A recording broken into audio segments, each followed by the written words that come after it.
আমার নষ্ট হয়ে গেছে গা। পুলা হানা খালি আমার গেন্দির পিছে ঘুরে। চাচা ওই যে কইতে না কইতে পড়ছে। আর তোরা দাদা সই গন্ধ হতাছে। যাই না। চাচা আজকে বেকার দেখে এরম হইরা তুচ্ছ তাচ্ছিলের কথা কইতা শুন। এক সময় কিন্তু আমার বিরাট কিছু হইব, মেলা টের মালিক হইয়াম। আইনের জি ময়না আর আমি একে অপরকে মন থেকে ভালোবাসি। কইলো কি রে?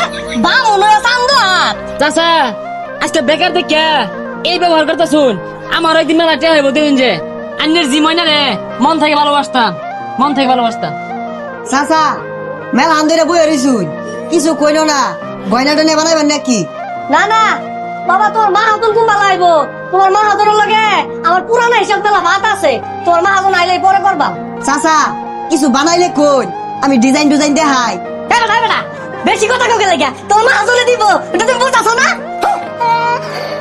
চাচা এবার আউট করে উঠকে বই মা জানাইতাছে। এনে 1 ঘন্টা ধরে মরেছি, কুম্বা লাইব তাড়াতাড়ি আর গো।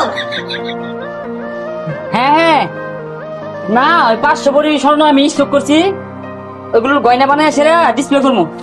কি মুরব্বী কিছু কবেন? বাবা আমার চিন্তা আছে না, ওই যে মনের বাপ মনের বাপ। না চাচা ওদিকে বসেন, কি লাগবো কোন? এই ওনার এই দেখান তো, ক্যাটালগ বই দেখান, গয়না বানাবেন। আরে আমি ময়নার বাপ, আমার চিন্তা আছে না, যে ময়না লাগে তুমি পাগলা আছিলা। কি ময়নার বাপ? আরে ভাই চিন্তা শুন না, যে ছেড়ির লগে ফেমর তাই বিয়া হরা চাইছিলেন ওই ছেড়ির বাপ।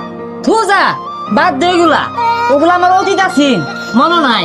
ওই সময় আমি নিঃস্ব আছিলাম, গরিব আছিলাম। হ্যাঁ আর ময়না লয়ে নাই, আমি গয়না লয়ে আছি। বাবা তুমি বুঝছো বিষয়টা, আমার যে ময়না এলাও তোমার বিরাট ভালোবাসে। ময়না